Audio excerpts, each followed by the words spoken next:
Hello, everyone. My name is Agon Hamza, and as always, I'm here with my friend and colleague Frank Ruda. We are very happy to welcome back old listeners and welcome our first time listeners to Christ and Critique podcast, Philosophy and its other scene.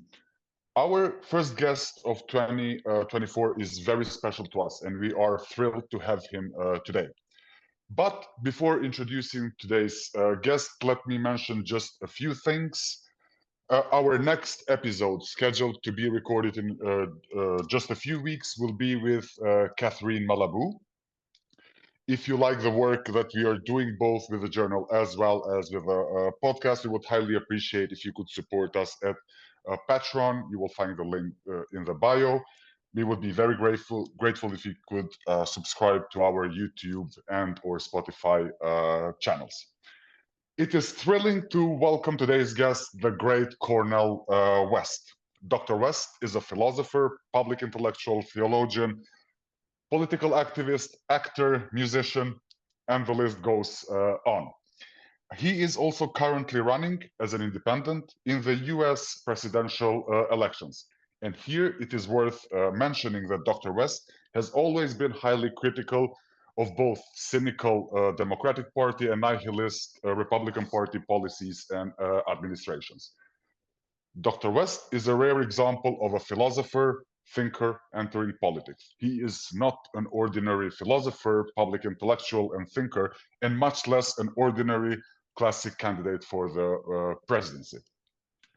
Dr. West taught at Princeton, Yale, Harvard, Dartmouth, and currently teaches at Union Theological Seminary.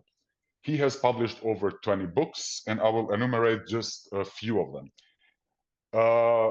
The American Evasion of Philosophy, a genealogy of pragmatism, published in 1989. The Ethical Dimension of Marxist Thought, published in 1991. This was based on his dissertation thesis. The very highly influential Race Matters in 1993. Democracy Matters, Winning the Fight Against American Imperialism in 2004. Black Prophetic Life in 2014, and many others. But as if his distinguished publications were not enough, he is also an artist. He has made appearances in many films, including the Examined Life in 2008, directed by Astra Taylor, most notably in Matrix Reloaded and Matrix Revolution as a character, Counselor West. Dr. West regards music very highly in political, social, cultural life. He has released a few records. His spoken word albums include Sketches of My Culture, Street Knowledge, Never Forget, A Journey of Revelations, and others. And he has had a few guest appearances. It is my honor and pleasure to welcome Dr. Cornel West to our podcast. Professor West, thank you for joining us. Now I hand things over to my friend Frank to start off our conversation. Thank you, my dear brother. Thank you, my dear brother. Let me also express my gratitude to Dr. West for being with us today. And I think we would like to start and begin our discussion by talking about a relation that you embody like very few people do, namely the relation between theology and or philosophy and politics. If relation is even the right word here to describe what is going on between the two of them or the three of them. For some perspectives, this relationship, if it is one, might bring back even very old discussions about the difference of theory and practice, which itself is a quite charged one. As we know, there is already an age-old anecdote about the philosopher Thales, who fell into the well because he looked at the sky, and who was then laughed at by a servant girl who, as the story goes, said that he was crazy to try to know what was up in the heavens while he could not see what was in front of him beneath his feet. You, Dr. West, seem to always have looked in both directions at once. So maybe we can begin with a very general question. What happens for you and from your perspective when a thinker, a theologian, a philosopher enters the domain of politics?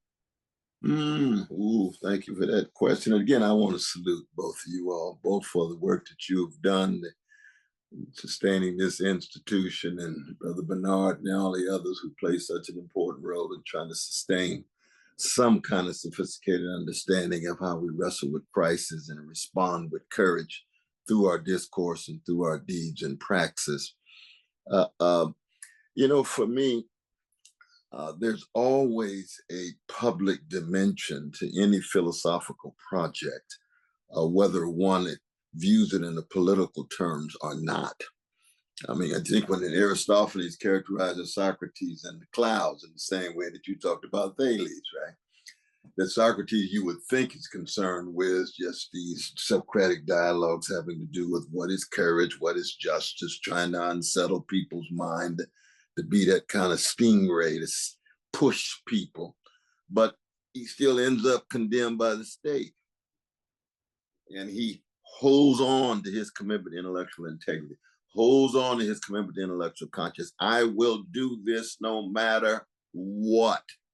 Now, he's been in the military and so forth and so on.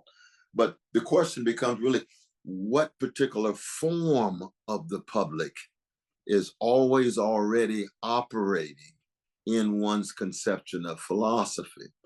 So when you move toward the direction, let's say, of a Cicero, where you really begin to talk about statespersons and the role of oratory and the role of eloquence and its relation to wisdom and its relation to high quality public life under the auspices of an empire, all you're doing is just teasing out a particular conception of the public that's already incipient or implicit in any conception of philosophy. When Plato steals away with the academy, responding to Isocrates, that's a certain kind of public life.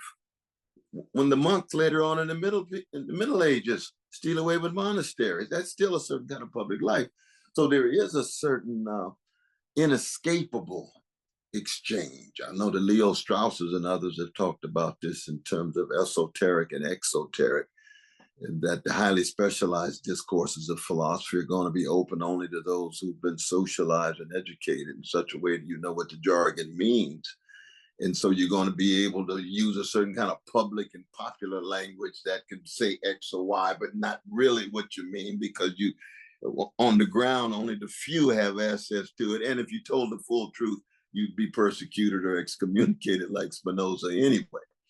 So it seems to me that in that way, the question becomes, well, what are the choices of the particular kinds of publics that we're willing to embrace in light of our calling? Now, I'm very old school. See, I believe in vocations. I began with Weber's two great essays, Politics and Vocation, Sciences, 1917, 1919, and Ethics of Conviction and Ethics of Responsibility, and what that beruf, that calling, that connection to a cause that goes far beyond any brand. Far beyond any brand. Of course, it goes all the way back to Luther's notion that beruf, and in some ways, even Socrates' daimon, the voice speaking to him. But most importantly, it's just a matter of trying to lure out of we human creatures something grander than just the dominant routine of conforming to the prevailing customs and habits. Because I have a very, very Chekhov-like, Beckett-like conception of the human species. We are wretched. And most of human history is a history of domination and subjugation and exploitation, organized greed and institutionalized hatred, and so manipulation of fear. But then we have Kairos moments. We have these magnificent moments of interruption and disruption. And it could be personally in terms of friendships. It could be intellectually in terms of, reading a Rilke or reading some Faulkner or reading Virginia Woolf or reading Book of the Dead or reading Rumi. But there's ways that take us beyond just our routine.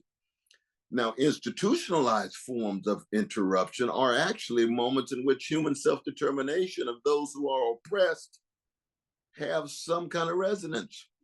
Democracy, small, deep, thin, or thick. They tend not to last too long because the domination is still always already there. It serves as the backdrop. We don't know of a democracy that doesn't have an imperial backdrop. that didn't have a patriarchal backdrop, but it's still very precious, no doubt about that. So that the question then becomes for myself, what does the philosophical vocation look like in 2024 for someone like myself, to allow a particular tradition of calling linked toward a love of wisdom, a quest for truth, beauty, goodness, and the holy. Old school now. But I'm holding on. That's truth, capital T, of which we have no access to. It's bigger than all of us, will always be bigger than all of us, but we're still on our way.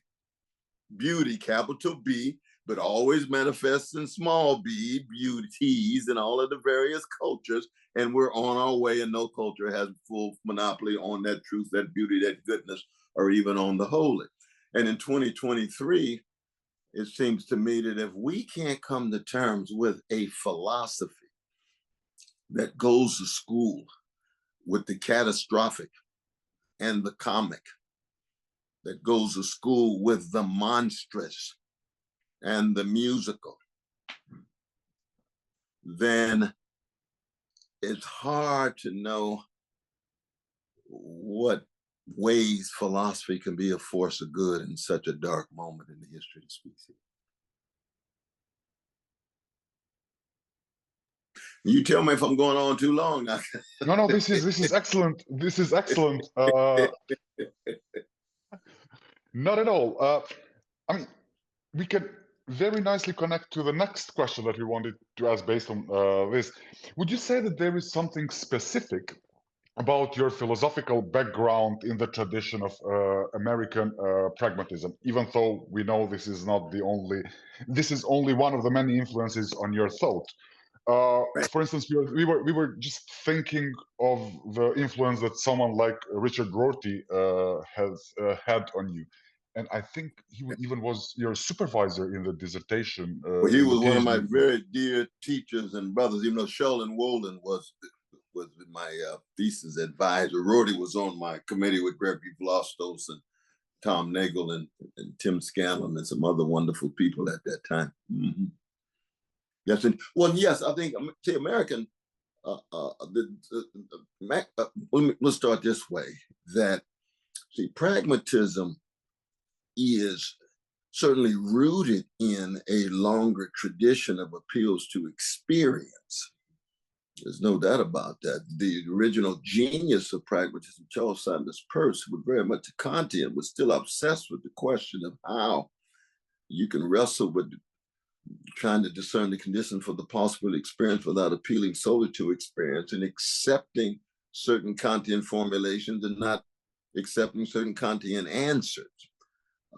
Dewey was very much coming out of the Hegelian tradition. Of course, and Hegel is just preoccupied and obsessed with various forms of experience, just trying to discern the necessary and the universal patterns that somehow allow him to hold on to Vernunft, hold on to some concept of the reason, capital R, that goes beyond Verstand of understanding. But then William James is coming out of the British empiricist tradition. He dedicates his pragmatism to John Stuart Mill. But all three are preoccupied with experience and appeals to experience. Now, one of the fundamental differences between myself and those three giants and geniuses, and I'm neither giant nor genius, but I'm glad to be in conversation with the brothers, you know. We're all New Worlders. But you see, I come from the underside of the modern experience, which means that I begin with not just catastrophe, but with the steady ache of misery without allowing catastrophe or misery to have the last word. So it doesn't mean that, you know, by being a victim, somehow I've got access to the truth. Not at all. But it does mean that 244 years of slavery, another 100 years of neo-slavery, having folk in the family lynched and so forth, I'm going to look at my experiences and through a certain set of lens that accent not problems or what Dewey would call problematic situations, but I'm beginning with catastrophe. So I'm a blues man. And the blues is obsessed with catastrophe lyrically expressed. That's what it is. And it's a tragic comic mode, whereas Dewey hardly has a conception of the tragic. James has a rich conception of the tragic. Peirce has hardly any as well. And the tragic comic is just much, much too dark.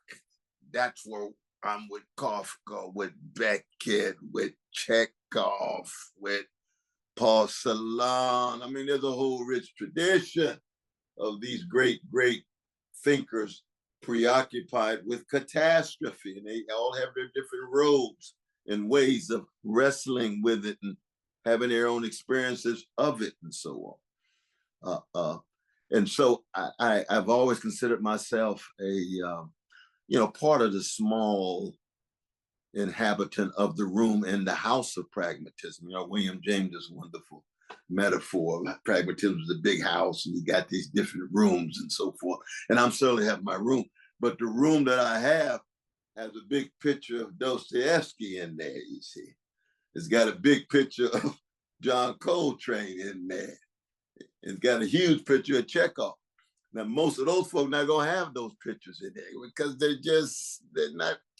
don't resonate at all. I might have the music of the first movement of Beethoven's Opus 131, the saddest music in the history of classical music. Not just because I love Ludwig, but because it speaks deeply to my blues soul. And then by the seventh movement, he's still emerging with power on his way to death and wrestling with the near suicide of Carl, his nephew, who's on his way to the army. So in that sense, I want to be kind of clear and honest about my relation because I learned much from it, but I have my own lens through which I view it. I think we can very well relate this, let's say, radicalization of the pragmatist problematic situation into a catastrophe which has a different existential dimension that you pointed out just now. That's right. Because you stated in your famous Race Matters at one point, and I'm just going to quote it, the fundamental litmus test for American democracy, its economy, government, criminal justice system, education, mass media, and culture remains how broad and intense are the arbitrary powers used and deployed against Black people. In this sense, the problem of the 21st century remains the problem of the color line, you stated, unquote. This seems to be so because structurally, in the social situation, it is one particular position, one particular group that, in a sense, stands for the whole. There's thus a fundamental difference to claim the politically egalitarian Black Lives Matter to the problematic and surprisingly, in the end, non-egalitarian All Lives Matter slogan. Mm-hmm. Now, more than 20 years later, and with many disenfranchised from the predominant forms of democratic politics in the US, a politics that also got elected on the ticket of protecting America against another series of disastrous years of Trump, and indubitably and fundamentally with the help of many Black voters, would you say that the litmus test is still the same? Has it shifted or has it been altered in its constitution? Well, these are wonderful questions you all have. I mean, I would say about the catastrophic what Kierkegaard says about love, which is to say it enacts the one and the many. It's catastrophe, capital C, because that's shot through human history. But it's always manifest in historically specific forms. So what I was trying to do there in that essay, and see that, remember, that's an essayistic. This is Montaigne and James Baldwin tradition, the essayistic. So I don't get a chance to really linger too long on either the philosophic or the social analytical dimensions of what I'm talking about.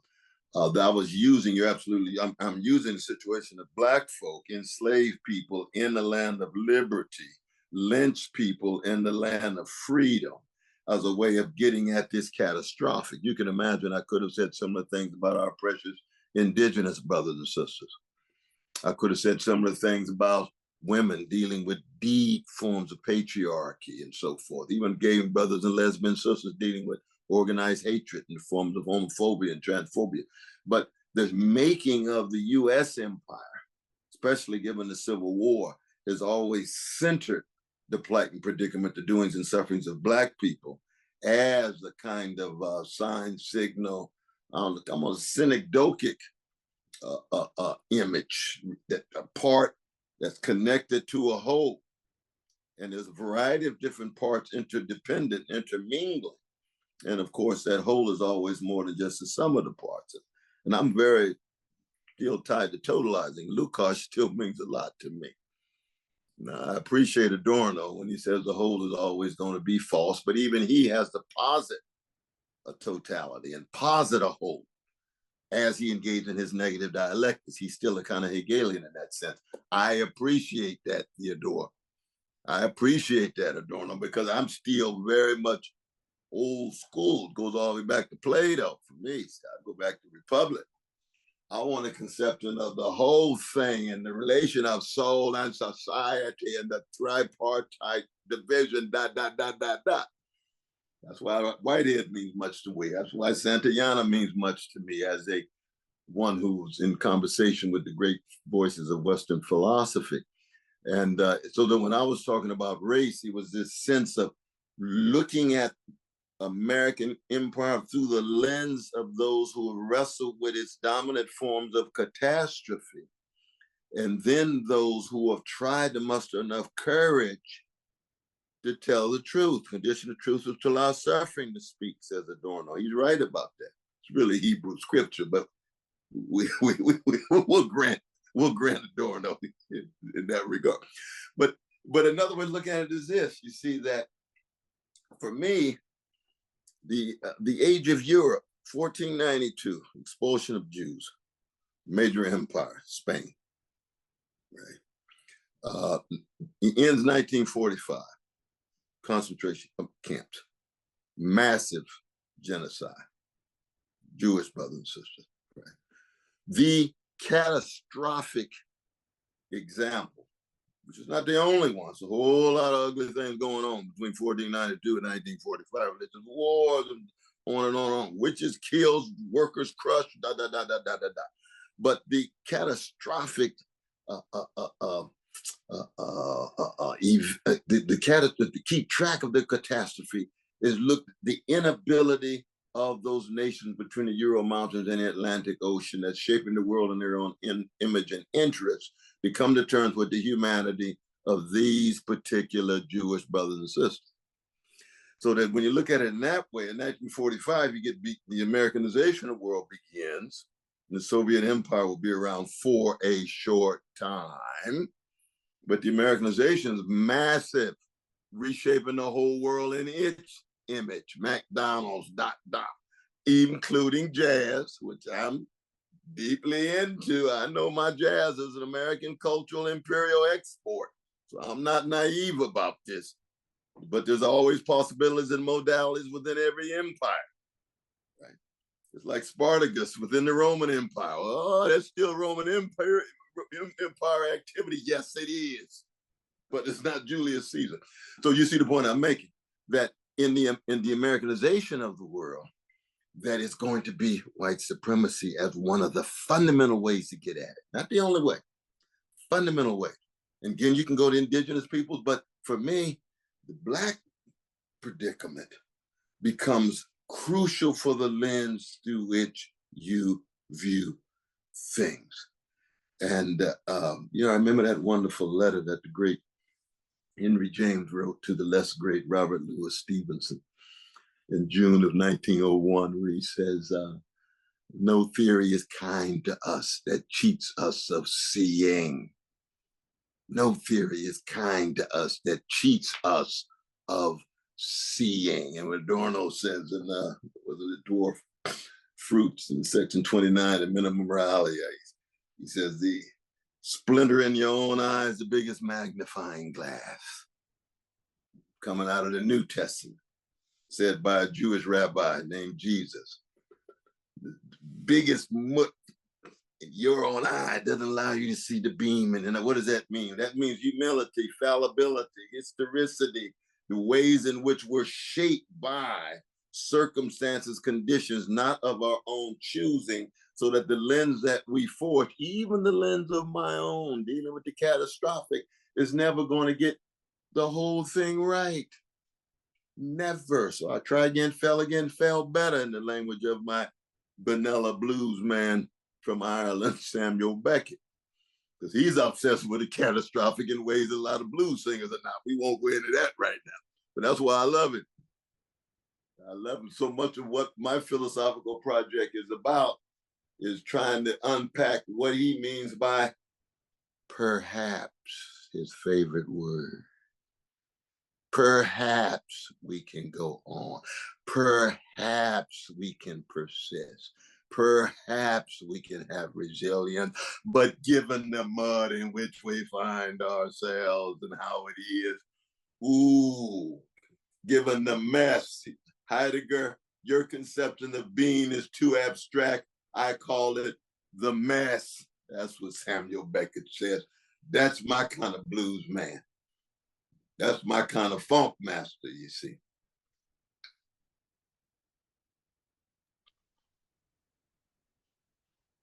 Can we talk about the upcoming US presidential elections?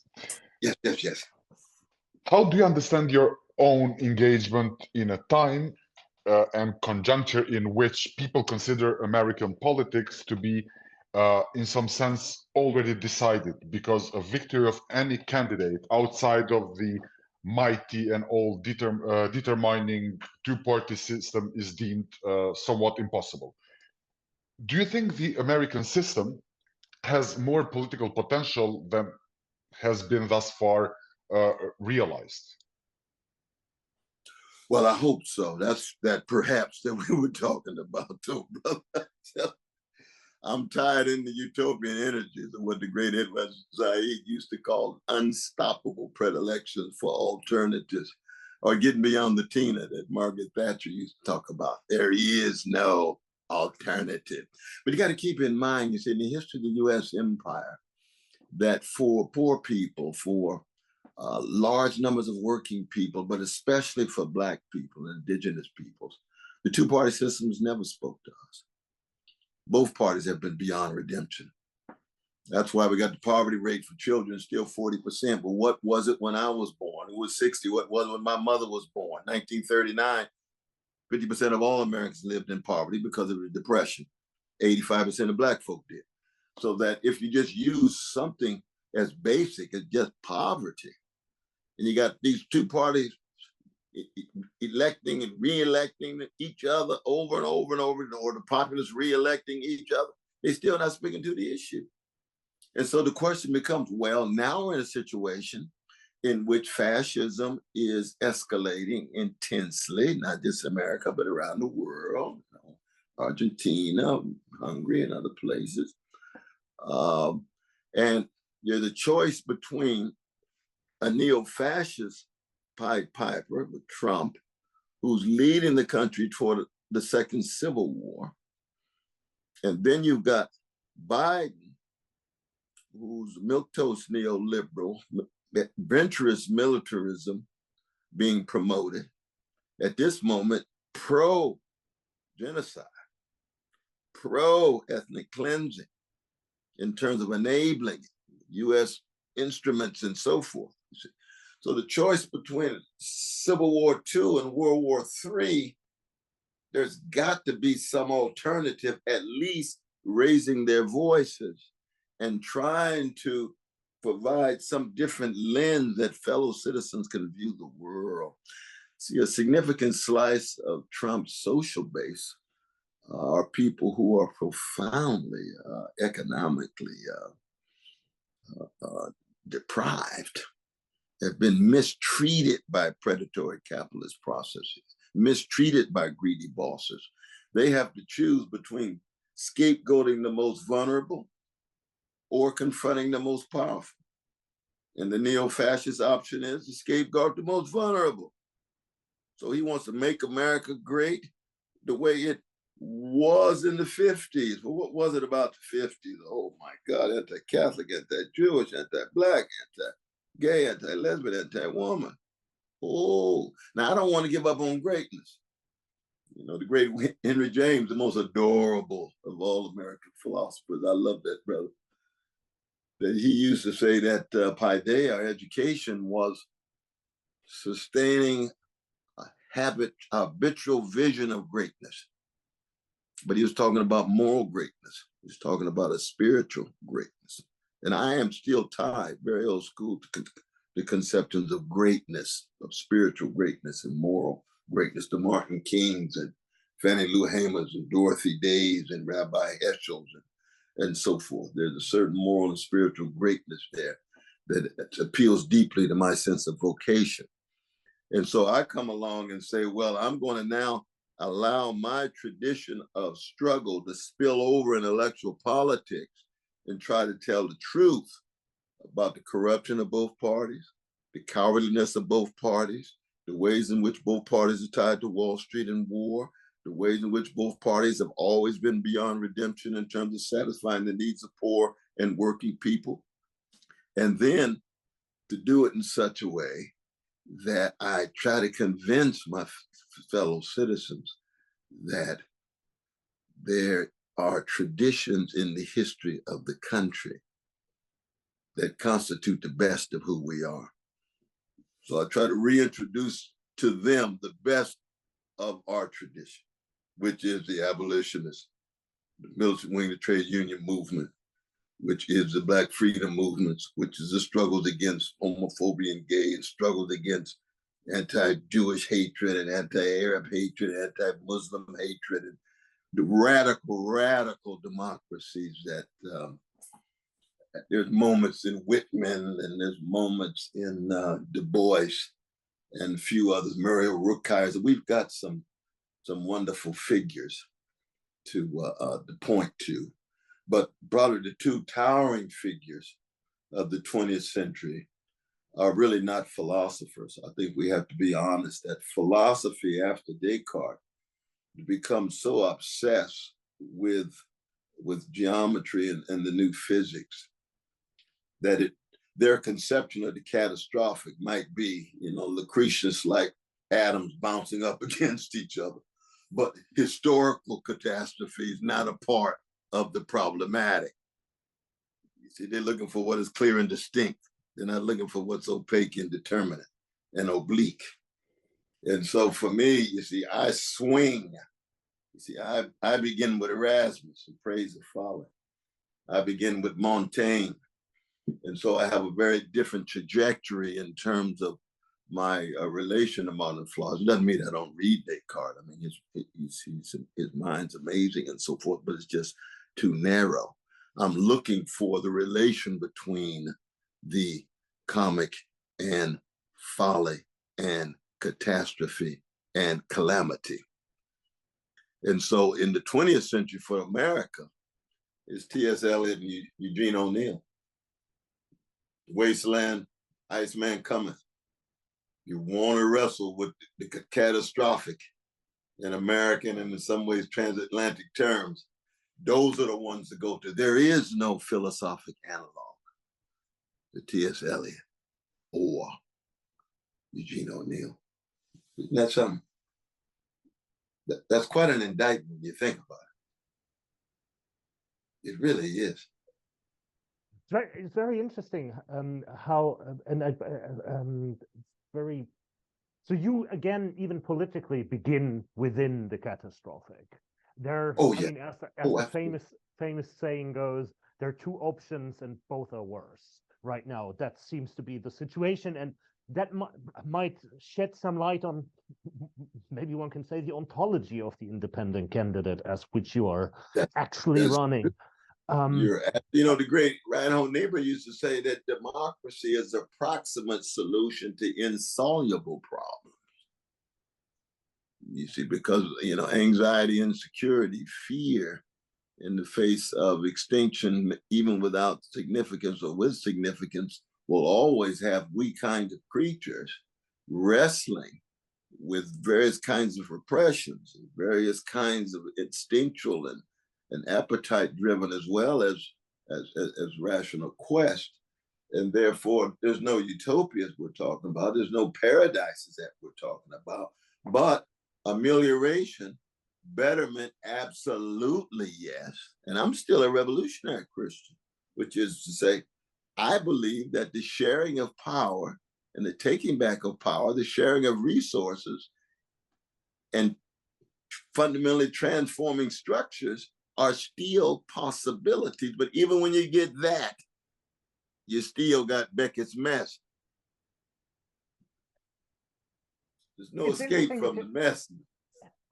It's interesting that, let's say, messy politics, if we might want to call it like Right, that, nevertheless, for you has a focus on truth and justice. You're outspoken and vocal about poverty issues. You just referred to it, and you clearly indicated that again, the focus is, if we understand correctly, the people and not the intricacies of party power dynamics that are so prevalent, even if one looks at the American system with European eyes. And we can't, I mean, and we imagine that this must be insanely intricate to perform this act of almost, let's say, subtraction from these power dynamics that are so pervasive. So we wanted to raise the very trivial but honest question: how is the campaign going? What were difficulties that you encountered? What were surprises that you did not anticipate? Do you already think of a running mate? I mean, just what has your experience been thus far? It's been wonderful for me, because at the level of just sheer inspiration and instruction, you just meet so many magnificent human beings, farmers way out in the country.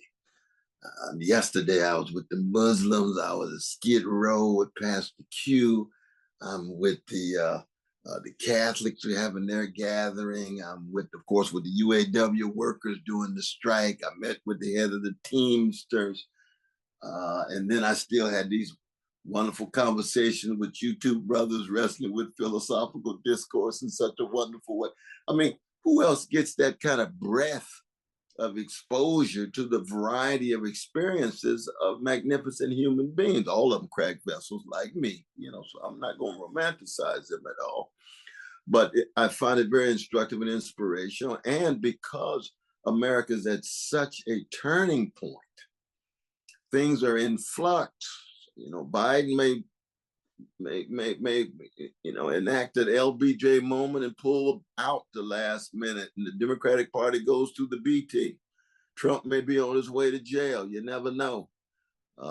I'm just trying to be true to the calling and hold on to whatever slices of integrity, honesty, and decency I can to provide fellow citizens an alternative, but also let the younger generation and the global South know that there's people in the American empire who view the world far beyond the narrow nationalistic and the truncated patriotic lens that a lot of people outside of America think most Americans are locked into.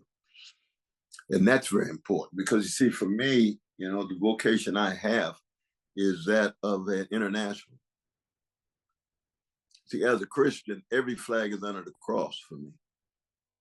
And I'm like Dietrich Bonhoeffer in that sense. The cross signifies unarmed truth and unconditional love across national boundaries, across gender boundaries, across racial boundaries. I'm a universalist and an internationalist until the end.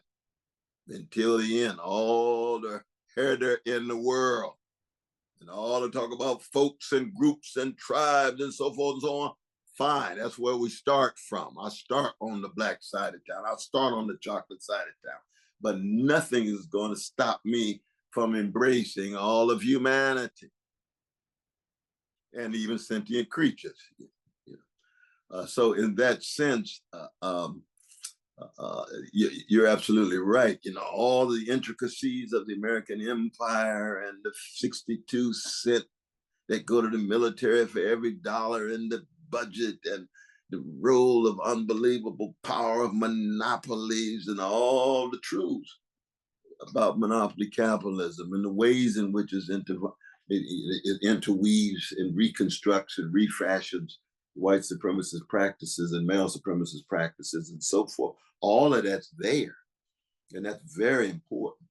But without that larger vision of a moral and spiritual greatness, I don't think I can have any sense of vocation. I really don't.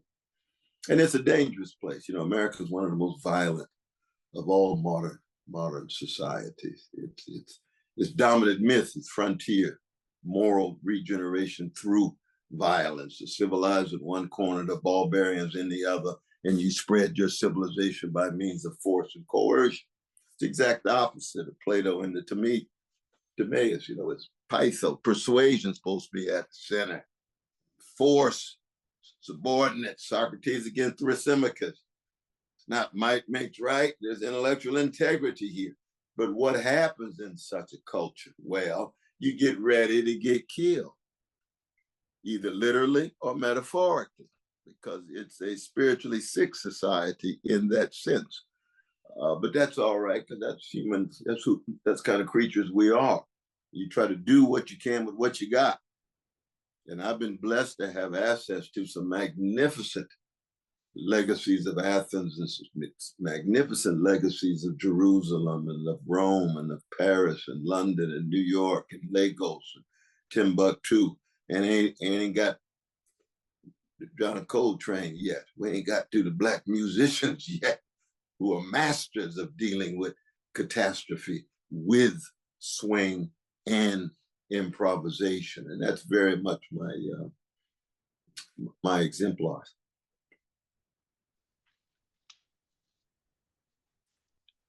On some occasions, I mean, on many occasions, you said, as you mentioned earlier, that you are a revolutionary Christian because, as you said somewhere, you recognize greed being part of every individual.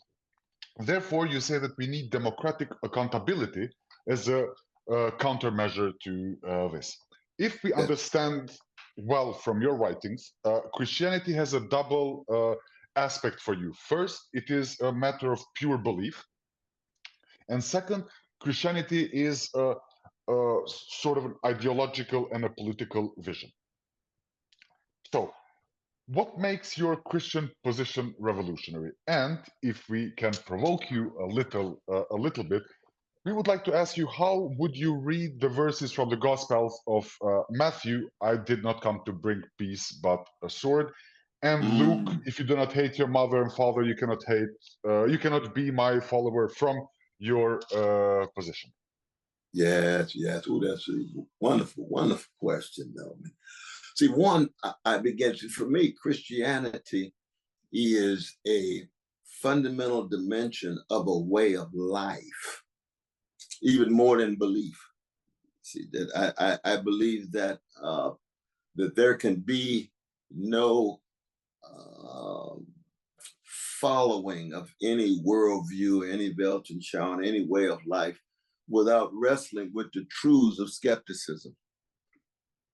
See, so that what Eliot used to call the demon of doubt goes hand in hand with any religious belief. He says that in the great preface to Pascal's Pensées. I think Eliot's right about that. Skepticism, and my former teacher, who I love so much, Stanley Cavell, you all know the claim to read in that great book of his, talking about the truths of skepticism. And there's a radical difference between what Dewey called retail skepticism and wholesale skepticism. Wholesale skepticism cannot be lived because nobody suspends all judgments and conforms to appearances. But retail skepticism is essential, so that for me, Christianity as a way of life is simply a way of being in the world that is Christocentric, which is to say, willing to engage in kenosis, willing to empty oneself in service to the least of these. And it's cruciform in character because it means that you not only carry a cross, but you're willing to die on that cross. This is what Bonhoeffer means when he says, when Jesus calls you, he's calling you to die. It's almost like Plato. Philosophy itself is a meditation on preparation for death. but it's a process. It's a death in life because you're constantly calling yourself into question and letting go of certain assumptions and presuppositions. And when you let those go, that's a form of death. And that process of death allows new life, maturation, development, and growth. So that I begin by always historically situating Christianity, capital C. It's really a part of a way of life. And it, of course, is going to be shaped by a whole host of other things. The Catholics going to be in love with Aristotle, right? So all of a sudden, Christian theology starts looking so Aristotelian. They got it from the Muslims in part from Abyssinia. And so this is very interesting. And then in the 1940s, it starts looking like starting commode. Oh, so we got existentialism. Well, Marcel says, no, I was there first. But, all of us are in conversation. All these Christian Hegelians, once Hegel comes on the scene. Christian Marxists, when Marx comes on the scene, you know what I mean? So that we know that we're always in conversation with something far outside of the, belief, as it were. But a revolutionary is somebody who's both in the world but not of it, to the degree to which they're willing to fight against the grain and have the courage in deed and in praxis to put their bodies on the line in order to create a new society, and preferably one that is attentive to the needs of the wretched of the earth, in the language of Frantz Fanon. So, but notice, see, the revolutionary is still adjective. See, some people say I'm a Christian revolutionary. No, not me. No, this is adjectival. This is adjectival, very important. Dewey's got a wonderful treatment of this in The Common Faith. But the noun is still Christian. And by noun, all I mean is somebody who is wrestling with the mystery and the enigma of that Palestinian Jew named Jesus. I mean, probably some of the most profound formulations of Jesus is in Spinoza's work. Fascinating. It's not just because he's spending time with Mennonites after he's excommunicated, but he sees something there that connects to this, what he's concerned about, which is truth and a certain kind of love, what later on called intellectual love of God.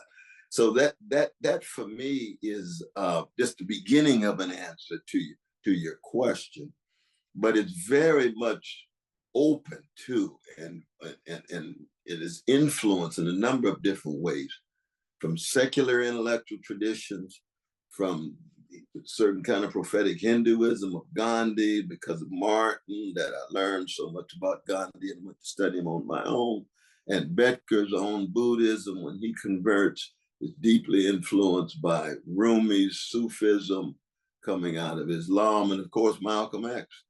I don't exist without Malcolm X, and yet he's very much a kind of orthodox Muslim in ritual, but certainly a revolutionary. But I think he would want to be a revolutionary Muslim rather than a Muslim revolutionary. I think he'd hold on to that now too. I don't know. I never had a chance to ask the brother, but that's my hunch. That's my hunch. I think what connects well is that you also described, you once stated, you described your position as a Chekhovian Christianism, or yes, as a Chekhovian Christian position. You said, I'm a Chekhovian Christian with deep democratic commitments. By this, I mean that I'm obsessed with confronting the pervasive evil of unjustified suffering and unnecessary social misery in our world. Quote end.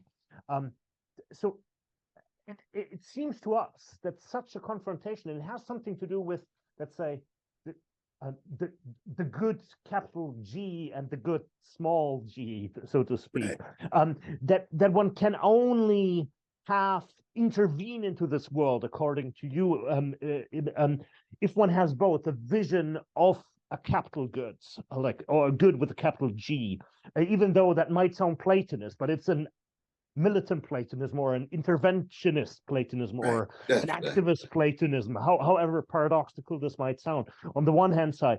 And so hence one needs a vision but it must be concrete. One must connect to the right points, in the conjuncture where that vision can be inscribed.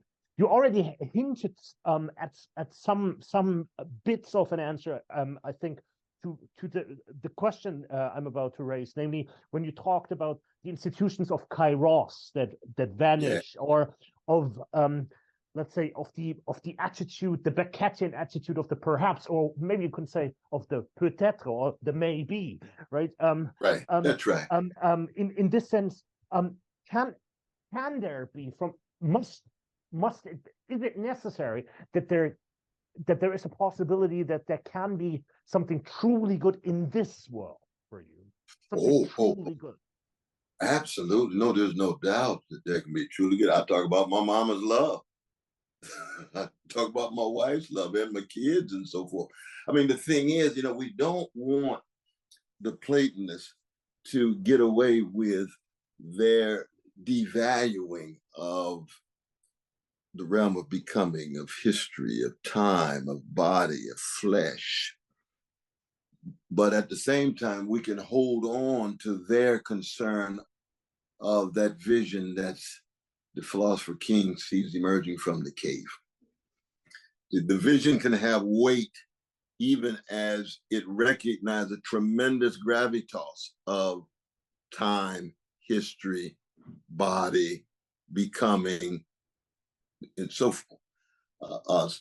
So in that sense, even my conception of Christianity is very Christocentric. So you're talking about in the flesh, you're talking about in body, in time, in history, in community, in struggle, and so forth. And there, it's Vico and the other historicists that mean much. I was blessed to study with Hans-Georg Gadamer. He published Truth and Method. That was 1973. I studied with him at Boston College. I was there at Harvard, and I would go across the pond. And we have break bread and have lunch. And he's just a magnificent brother in so many ways, personally. And Truth and Method means a lot to me. It really does. It was the historicism that I had already gained from Trelch and some of the others that meant much, and he gave it a philosophical twist. And therefore, for me, vision, voice, vocation. And we already talked about Baruch before. The visions, synecdochic, synoptic, and then the crucial role of finding your own voice. And of course, the virtues become important. The courage is, for me, the most important, the great enabling virtue of all the other virtues. So yes, I think you've hit the nail on the head there in terms of trying to hold on to some. My thesis at Bryce wrote a classic called Politics and Vision. The great Sheldon Wolin, he's the greatest political theorist of radical democracy in the United States. And he's secular to the core, very historicist too. Gadamer meant much to him as well. And Vico meant much to him as well.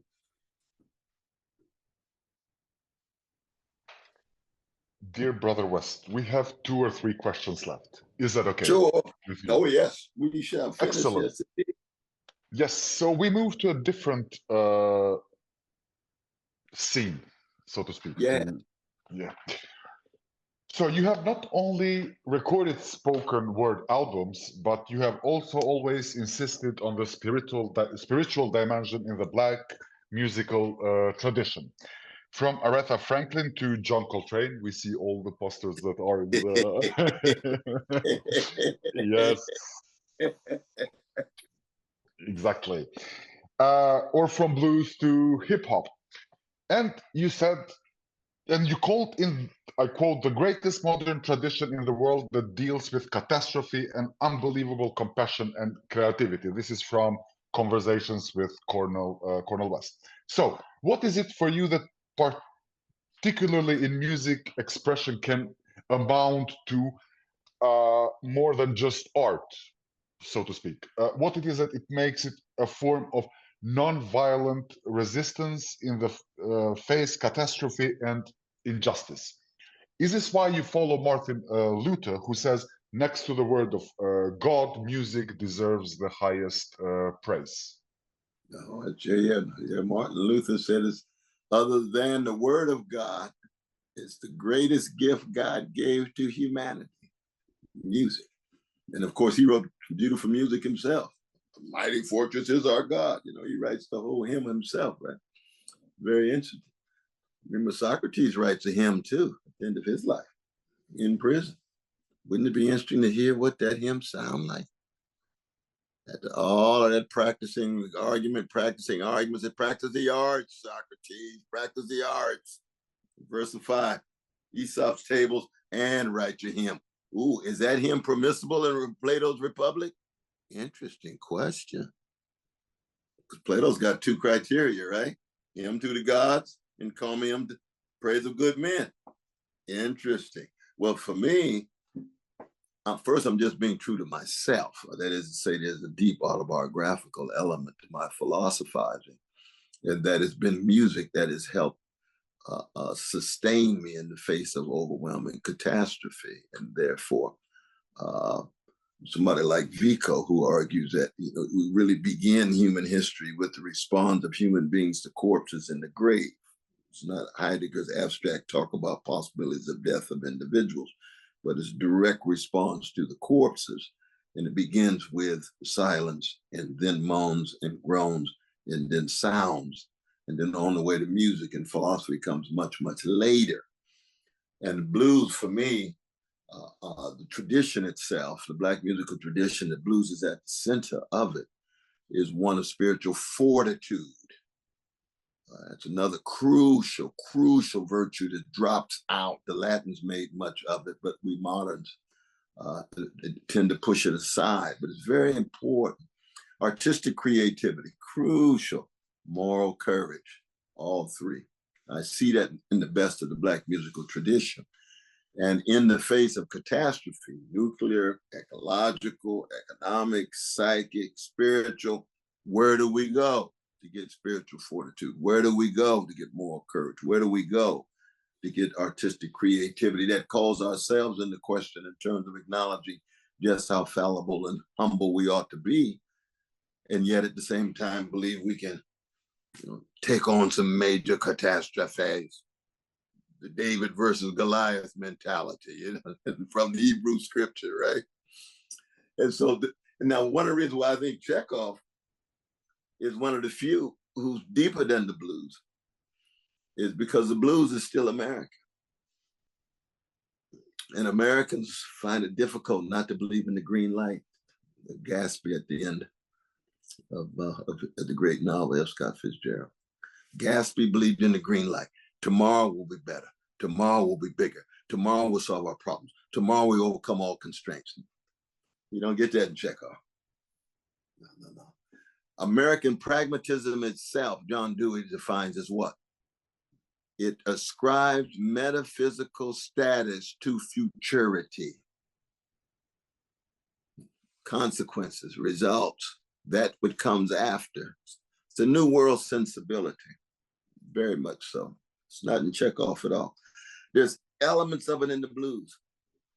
In that sense, it's still American and still slightly romantic or sentimental in that way.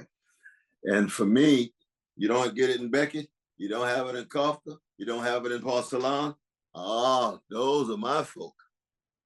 Even though I come out of the blues tradition, I am very much American, but I'm not seduced by somehow thinking that the future, because it's the future, it's going to be better. American fascism is as much a possibility as anything else, and it would be massively, massively vicious. And I wouldn't be surprised. I've been fighting against forms of fascism for the last 55 years. Seen the Black Panther Party get shot down like dogs in a fascist way, but everybody's talking about how wonderful the country is and how wonderful the rule of law is and so forth and so on. So that in that way,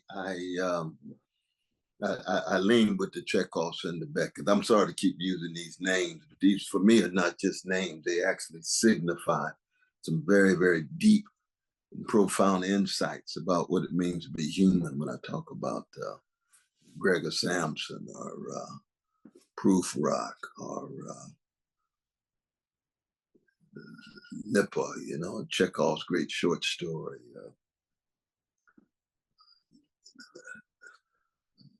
I can't recall the name of it now. Oh, you remember she's walking all by herself, her mother's died. I can't recall the name of it now, but In the Ravine. That's it. In the Ravine. Oh, Anton, too much for me, man. Woo, God. Lord. Yeah, I think the aspect of having fortitude, or so a form of, let's say, courage that is constituted as persistence in the face of ongoing catastrophe, in the messy material Right. in which we move.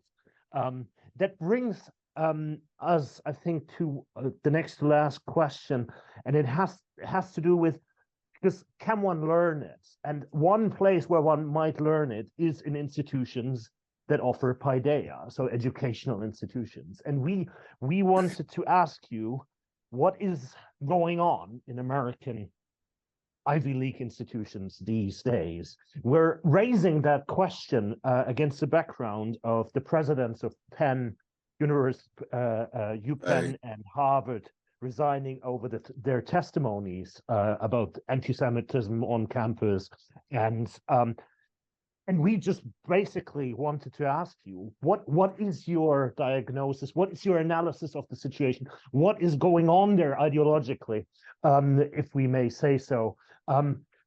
Because it seems that exactly the institutions that should be flagships for educating the intricacies of free speech, the dialectical intricacies of free speech, are struggling on multiple fronts. What is your take on that? Yeah, well, I tell you, it's a sad affair, though. You know, having twice had very ugly encounters with Harvard presidents.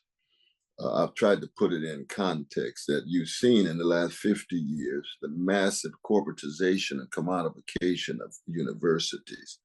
And so what has happened more and more, it's not just student as consumer, but big money disproportionately shaping educational policy, big money disproportionately shaping the boards that choose the president. So that what happened with Claudine Gay, for example, where you had Wilbur Hale, which is the consulting firm that consulted all three presidents. Loyally answers. Don't speak from your heart. Don't speak from your soul. The president is no longer a moral teacher the way it was in the old days. Charles Eliot Norton and company. They had their racisms and anti-Semitisms and sexism, but they spoke from their heart. Can you imagine Robert Hutchins sitting before that committee in Chicago in the 1930s and 40s? He would be too often, not as the cutting edge as he ought on issues of race, but he would say, well, what do you think about a genocide? Well, genocide is immoral and an abomination of any people, and I would hope that my university would be one that we would ensure that person can walk across campus and not be accosted in that way. I believe in free speech. I believe in the protection of people and free speech, but genocide itself is a moral evil. See, that's all she had to say. But she gave that little weak professional answer, that little weak answer that the loyalty advice, and they paid hundreds of thousands of dollars for those consultants. So that's a sign of it's become like a corporation. It's become a business enterprise. And now the big donors think that they can treat the university just like they treat any other business. We withdraw our millions and millions of dollars if we don't agree. Well, see, even gangsters like Rockefeller and Carnegie in the 19-teens never believed that when they gave money to Harvard. They said, hey, train these ruling class brothers. train them in such a way that they can come work for us, but we're not going to demand who's president. We're not going to demand which classes. We're not going to demand what can be said and what cannot be said. And they end up doing what? They end up obsessed with genocide against precious Jewish students, which of course has been not only radically called into question, right, but perennially called into question. But you got an actual genocide going on right now. They didn't say a mumbling word about it. They evaded it. So the whole issue is itself a form of evasion, even though it's very important that you call into question genocide of anybody, Armenians, Tutsis, whatever it is. But we didn't have the presidents to be able to couch it in that way. They were just ill-equipped. And so I do believe that paideia can take place any place. I've taught in prison for 42 years, and I've had magnificent paideia. In fact, Waiting for Godot was their favorite play. And it can take place at Harvard. If it can take place at Rawway, it can take place at Harvard, because you got some decent teachers and students who are interested in reading texts and so forth. But the institutional structure of Harvard is now so commodified and corporatized that the context is making it more and more difficult. And it's a very, very sad thing to see, because Harvard is as critical as I've been of the place. It means much to me, because there's some figures who, Hillary Putnam and John Rawls and Stanley Cavell and Robert Nozick and Quine and Goodman and folk who taught me that they mean much to me. They really do. I know we got to do one more quickly because these 1 o'clock folk awake, but we got one more. So the very, very last one. So the way we always end the podcast episode is by asking a series or either or question. So what you have to do is, like, you can choose one or ignore the choice altogether, elaborate on it, but you really don't have to. So can I begin? Right. All right. Okay. So the first one, classical or jazz music? Both. Both it is. Georgi Lukács or Fred Jameson? Fred is a rich footnote to Lukács. Very, very rich. Very rich. But I'm with Lukács, though, I must say. The third one, utopia or real politics?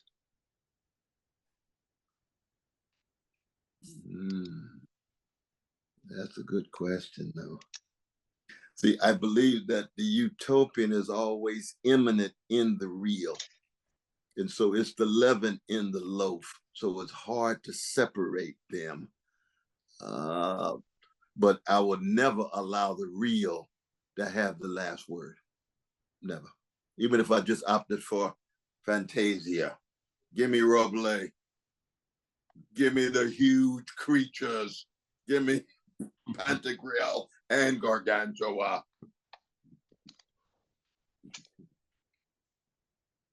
So the fourth one, very obvious. John Coltrane or Michael Jackson? Oh, Coltrane. Of course, yes. Coltrane. Oh, yes, he's in a different space. He's in a different space. You all have been wonderful, though. I wish we had 2 hours, but this is not the last time. I can come back now. You know that. We would love to, but we have. Please bear with us for 3 or 4 more questions. Can we? Sure. Luther or Calvin?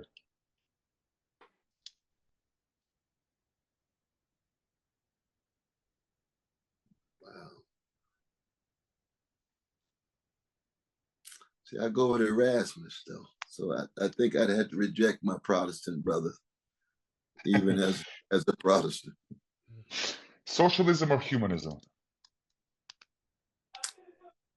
It would be a socialist humanism. Last 2, Martin Luther King Jr. or Martin Luther? Oh, Martin Luther King Jr. Yeah, and the very last one. Yes. And the very last one, the red pill or the blue pill? Oh, Matrix, Matrix. Good God Almighty. I just finished the autobiography of Sly Stone, and he's flying high in the friendly skies for most of the time. He's taking some other pills as well. But I would say any pill, it fortifies me to be a force for good before the worms get my body. Let me put it that way. Thank you Thank you so much. Thank you all so much. Stay strong.